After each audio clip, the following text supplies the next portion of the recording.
السلام علیکم ناظرین، میں نرگس زہرا آپ لوگوں کے سامنے ایک اور موضوع لے کر حاضر ہوئی ہوں۔ ناظرین، یہ جو موضوع ہے نازک ہے، حساس ہے، اور کوشش کری تھی کچھ عرصے سے کہ اس پہ بات نہ ہوں، لیکن کرنی پڑ رہی ہے۔ ناظرین، ہماری جو تعلیمی ادارے ہیں، اسپیشلی اعلیٰ تعلیم کی جو مادر علمی ہے ہماری، وہاں سے فیمیل ہراسمنٹ کے بہت زیادہ کیسز دیکھنے میں آ رہے ہیں۔ بہت زیادہ سے مراد یہ ہے کہ اگر یہ چیز ذہن نشین کر لی جائے کہ ہم لوگ ایک مسلمان ملک ہیں، اسلامی جمہوریہ پاکستان ہے، اور ماشاءاللہ ہم لوگ بہت زیادہ اسلام کو فالو بھی کرتے ہیں، لیکن اس کے باوجود ایسا کیوں ہو رہا ہے؟ ناظرین، جامعات کے نام تو نہیں لوں گی، لیکن مختلف جو یونیورسٹیز ہیں پاکستان میں اور پاکستان کے تمام علاقوں سے، اور یقین کیجئے کہ اس میں کسی علاقے کی کوئی بھی یونیورسٹی جو ہے وہ اس سے مبرہ نہیں ہے کہ وہاں پر بچیوں کی فیمیل ہراسمنٹ ہوتی ہے۔ اچھا، یہاں پہ میں فیمیل ہراسمنٹ سے آج جو مراد لے رہی ہوں نا، وہ صرف جو طالبات ہیں اس کی ہراسمنٹ پہ ہم بات کریں گے۔ کسی یونیورسٹی کی طالبہ ہونا دور حاضر میں پاکستان میں یہ دو دھاری تلوار ہے۔ دو دھاری تلوار اس طرح سے ہے کہ جب کوئی اس طرح کا کیس سامنے آتا ہے اور اس پر بات ہوتی ہے تو دیکھنا یہ بھی پڑتا ہے کہ بچی کا کتنا قصور ہے، اور دیکھنا یہ بھی پڑتا ہے کہ جو دوسری پارٹی ہے اس کا کیا قصور ہے۔ اچھا، اس کو تھوڑا اور آج مخصوص کر لیتے ہیں۔ مخصوص اس طرح سے جی کہ یہ طالبات اور اساتذہ کرام جو پروفیسر حضرات ہیں، یہ ان کے بیچ کے جو معاملات اور تعلقات ہیں، اس میں جو سیکشول ہراسمنٹ ہے اس پر آج ہم تھوڑی سی بات کرنا چاہیں گے۔ تھوڑی سی بات اس لیے کرنا چاہیں گے کیونکہ یہ معاملات سامنے آنا شروع ہوئے۔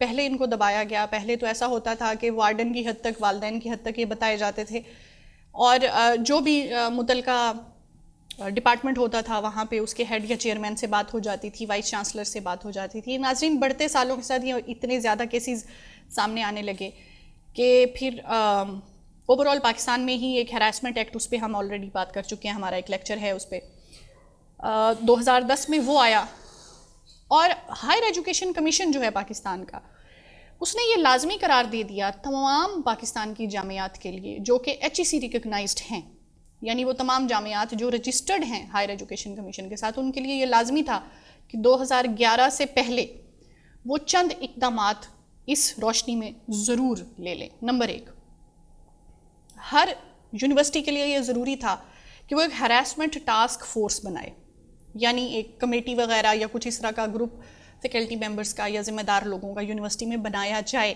جو کہ آنے والے مستقبل کے ہراسمنٹ کے کسی بھی شکایت معاملے کو دیکھے۔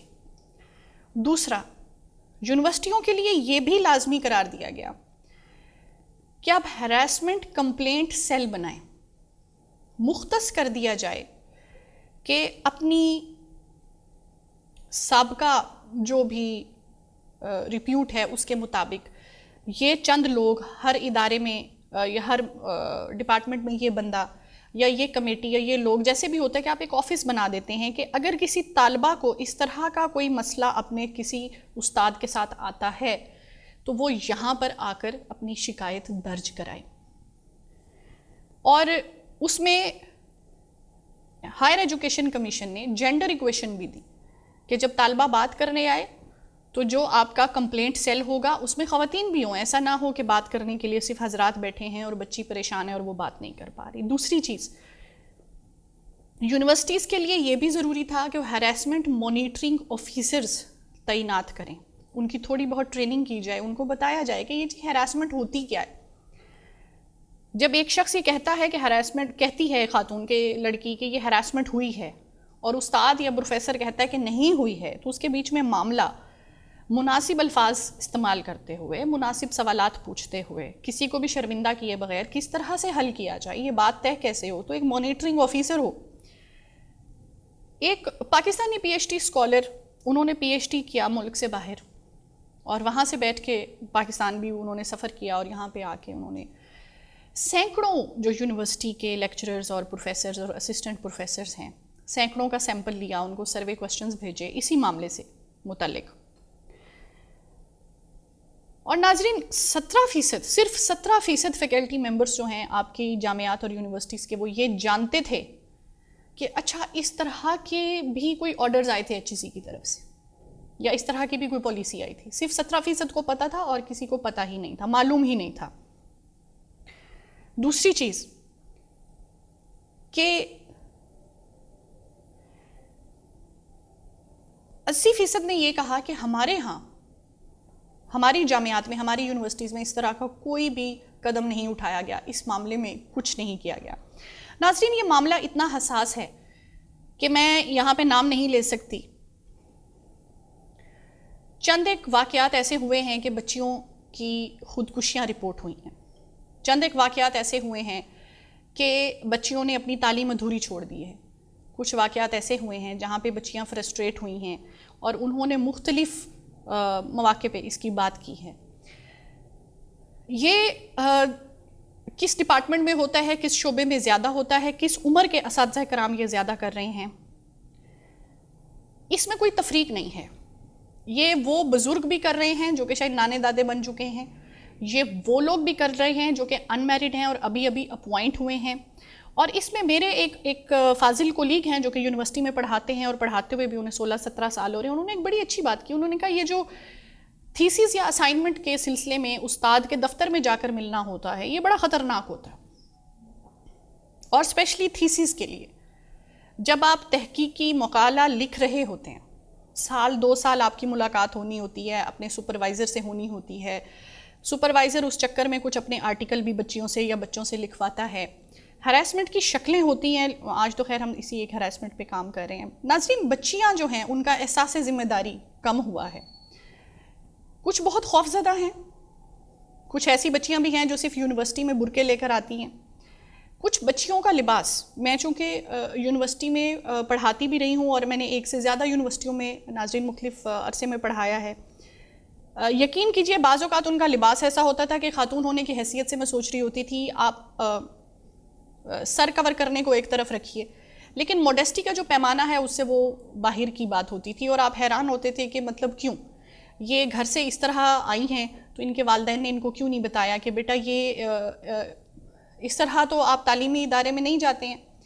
اور خیر اب اس کی زیادہ ڈیٹیلز میں ہم نہیں جا سکتے. ناظرین، پچھلے 2 سالوں میں پاکستان کی مختلف جامعات میں مرد استاد اور فیمیل جو طالبہ ہے، ان کے بیچ کی شادیوں کے کیسز جو ہیں وہ تقریباً 200 کے قریب ہیں. اب یہ بھی ایک بڑی حیران کن سی بات ہے، کیونکہ یہ رشتہ وہ رشتہ ہے نہیں جس کے بیچ میں رومان شروع ہو جائے. یہ وہ رشتہ ہے نہیں جس کے بیچ میں کوری نہ ہونے لگے. یہ رشتہ علم کا رشتہ ہے، یہ رشتہ پاکیزگی اور تقدس کا رشتہ ہے. اور اگر یہ پامال ہونے لگے اور اس کی وجہ سے کچھ اساتذہ کرام کے گھر میں کچھ طالبات دوسری بیویاں بن کے جانے لگیں تو بہت سارے رشتوں کا جو تقدس ہے وہ پامال ہو جاتا ہے. اس پہ کوئی پابندی نہیں ہے، لیکن کسی معاشرے میں ناظرین جب کوئی ٹرینڈ اتنی شرح پکڑ جاتا ہے تو پھر وہ سوالیہ نشان ہوتا ہے کہ ایسا کیوں ہوتا ہے. اور اسپیشلی دیکھیے بچیوں کی اجازت کے بغیر کیوں. دیکھیں یہاں پہ مجھے اجازت دیجیے، میرے ساتھ کچھ خواتین نے مثال کے طور پہ شیئر کیا. ایک بچی نیچرل سائنس میں ایم فل کر رہی تھی اور اس نے میرے سے شیئر کیا کہ میں اپنا ایم فل جو ہے وہ مکمل نہیں کروں گی، میں واپس چلی جاؤں گی. میں نے کہا کیوں؟ اس نے کہا جی میرے والد ایک سرکاری ملازم ہیں اور وہ ریٹائر ہیں، ہم 5 بہنیں ہیں اور یہ بات میرے سپروائزر کو پتہ ہے. اب جب بھی لیب کے ٹیسٹ ہوتے ہیں، مجھے وہ جو وقت دیتے ہیں ٹیسٹ کو چیک کرنے کا یا ریفر کرنے کا یا رپورٹ کرنے کا، وہ رات 8 بجے کے بعد ہوتا ہے. رات 8 بجے کے بعد ڈپارٹمنٹ میں ایک چوکیدار ہوتا ہے اور لیبارٹری میں سر ہوتے ہیں، تو میں کیوں جاؤں؟ تو وہ بچی نے بیک آف کیا. میں نے کہا تو تم سپروائزر کیوں نہیں بدلتی؟ اس نے کہا یہ لاسٹ سیمسٹر ہے، میں سپروائزر بدل نہیں سکتی. تو میرے لیے تعلیم کھونا زیادہ آسان ہے. بعض اوقات بچیوں کو پتہ نہیں چلتا. ناظرین، میں نے اپنے سامنے یہ ہوتے دیکھا ہے کہ بچیاں کھڑی ہیں لائن میں اور استاد محترم نے کہا بہت اچھی اسائنمنٹ کی اور بلا وجہ کندھے پہ تھپکی دینے لگے. مطلب آپ تھپکی دینے والے ہوتے کون ہیں؟ اور بلا وجہ ہی بچی کو ساتھ لگایا، 2-4 تھپکیاں تھیں، ایسے ہی 2-4 تھپکیاں تھیں. آپ ہوتے کون ہیں؟ آپ الفاظ میں بچی کو بتا دیجئے بیٹا تم نے بہت اچھا کام کیا، لیکن پلیز اپنے ہاتھوں کو آپ اپنے تک رکھیے. اور بچیوں کو میں یہی کہوں گی کہ پلیز جب آپ گھروں سے نکلیں جینز کرتا پہن لیجئے. میں نے یقین کریں میں نے بغیر دوپٹے کے بھی بچیوں کو ماڈسٹ ہوتے دیکھا ہے، اور میں نے ابایا میں بھی بچیوں کو ایسا ابایا پہنے دیکھا ہے کہ وہ ماڈسٹی میں نہیں آتا. تو ہم اس چیز کی تفصیلات میں ناظرین نہیں جائیں گے، لیکن استاد اور طالبہ کا جو رشتہ ہے وہ ایک بہت نازک چیز ہے، اور روحانی باپ ایسے ہی نہیں کہا گیا. یہ بہت ایک احساس کرنے والی بات ہے. اور پھر بہت سی بچیاں تو شکایت بھی نہیں کرتی ہیں. آپ دیکھیے ایک بہت مشہور جامعہ ہے پاکستان کی، اور اس میں سے جو نمبر آف کیسز ہیں ہیراسمنٹ کے وہ میکسیمم ہے پورے پاکستان میں. اس کا نام یہاں نہیں لے سکتی، افسوس کی بات ہے. دوسری چیز، ایک ایسی جامعہ جو کہ بہت مشہور نہیں ہے، 40 کیسز تو وہاں سے HEC کے پاس آئے ہوئے ہیں. اور پھر ایک ایسی جامعہ جو کہ اس سے بھی غیر مشہور ہے، میں اس کا نام بھی نہیں لے سکتی، وہاں 2 بچیاں ہاسٹل میں خودکشی کر لیتی ہیں، لیٹر لکھتی ہیں، اور وارڈن کو وہ قصہ چھپانا پڑتا ہے کیونکہ اس میں اساتذہ کرام کا نام ہوتا ہے. پھر ایک اور جامعہ پاکستان میں ناظرین، اور ایک ایسے شہر کی جامعہ جس کے بارے میں آپ سوچیں تو آپ بھی حیران ہوں گے، میں بھی پڑھ کے حیران ہوئی تھی یہ کیس، کہ وہاں پہ استاد کو نوکری سے بھی نکالا گیا اور اس نے یہ کنفیس بھی کیا کہ ہاں میرے کچھ ایسا ہو گیا تھا. تو ناظرین دیکھیں، یہ جو لمحہ استادوں پہ آ جاتا ہے یہ کیوں آ جاتا ہے؟ کس لیے وہ انسٹیگیٹ ہو کر بیٹھے ہوتے ہیں کہ ان کے سامنے جو طالبہ آتی ہے وہ طالبہ نہیں ہوتی، جو بیچ میں کتاب پڑھی ہوتی ہے اس کا تقدس بھی پامال ہو جاتا ہے. اور نقاب والی بچیوں کے ساتھ بھی آپ کوشش کر رہے ہیں کہ آپ انہیں ہیراس کریں، وربلی بھی کرتے ہیں، آنکھ کے اشارے سے بھی کرتے ہیں، آپ ان سے سیکچول فیور مانگنے کی کوشش کرتے ہیں، آپ ان کو اشارے دیتے ہیں. میری خود کی ایک دوست نے سپروائزر بدلا، اور چونکہ وہ بھی بہت ڈیئرنگ ہے تو میں یہاں پہ بتا دوں، جب اس نے سپروائزر بدلا میں نے کہا بہت کمپیٹنٹ ہے، کیوں بدل رہی ہو؟ اس نے کہا تمہیں پتہ ہے، اور اس نے اس کے بعد ایک لفظ استعمال کیا جو کہ خاتون کے لیے گالی ہے، خیر اتنا بڑا نہیں تھا لیکن یہاں بولنا بھی مناسب نہیں. اس نے کہا کہ مسٹر سو اینڈ سو مجھے کہہ رہا تھا کہ اگلی دفعہ تھیسس لے کر آؤ تو دوپٹہ اتار کے آنا، پتہ چلے گا کہ کتنی پیاری ہو تو پھر اس حساب سے اپروول دوں گا.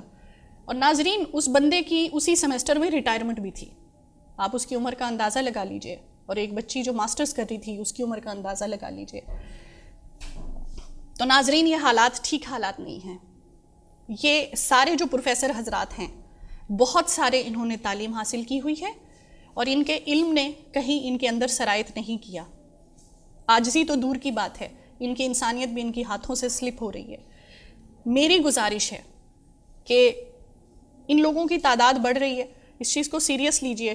ہم ایسا تو نہیں کر سکتے، ہم پہلے پوری دنیا کی نظر میں ہیں کہ ہم اپنی بچیوں کو گھر بٹھا لیں اور اعلیٰ تعلیم کے لیے ہم ان کو جامعات میں بھیجنا چھوڑ دیں. ہم ایسا نہیں کر سکتے ناظرین، لیکن ایسا ضرور کرنا پڑے گا کہ اساتذہ کرام اگر باپ نہیں بن سکتے تو کم از کم باوقار اچھے استاد اور ڈیسنٹ انسان ہی بن جائیں، تاکہ بچیاں مناسب طریقے سے اپنا M.Phil یا اپنا MSc کر کے تھیسس کر کے تعلیم مکمل کر کے گھروں کو واپس آ جائیں.